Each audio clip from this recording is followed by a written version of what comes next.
उठा, बर्बरियत हुई, हमारे बच्चे अगवा होते हैं और महीनों हुकूमतखानों में रहते हैं।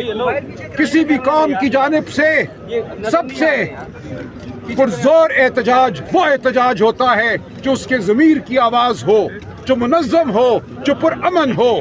हम एक पुरअमन सियासी कुव्वत हैं, हम पाकिस्तान के अवाम की आवाज़ हैं, हम पाकिस्तान के अवाम का शऊर हैं, हम पाकिस्तान के अवाम को दावत देते हैं कि हमारे साथ चलो, मुनज़्ज़म होकर चलो, पुरअमन चलो, ऐसे ऐसे चलो कि शिकोहे मुल्क व दीन ज़ाहिर हो।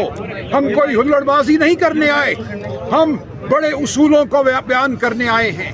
हम जाबिर की आंखों में आंखें डालकर कलमाए हक अदा करने आए हैं। अब हम चलेंगे, हम फैसल एवेन्यू पे चलेंगे। फैसल मस्जिद में हमने नमाज अदा की है और अब हम पाकिस्तान के अवाम की जानिब बढ़ेंगे और पाकिस्तान के अवाम को हम दावत देंगे कि आप जहाँ भी हैं, जिस गली में, जिस कूचे में, अपने घर से बाहर निकलें, अपनी मस्जिद से बाहर निकलें और अपनी आवाज़ बुलंद करें। आईने पाकिस्तान पर एक हमला हुआ है, हम नहीं मानते, हम नहीं जानते इस दस्तूर को, इस सुबह बेनूर को। हम नहीं ऐसे दस्तूर को, सुबह बेनूर को हम नहीं मानते, हम नहीं मानते। चले बिस्मिल्लाह।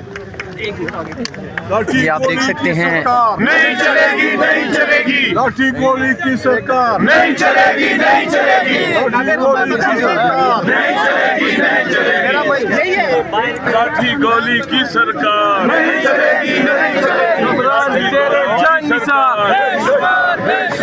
लाठी गोली की सरकार नहीं चलेगी, नहीं चलेगी।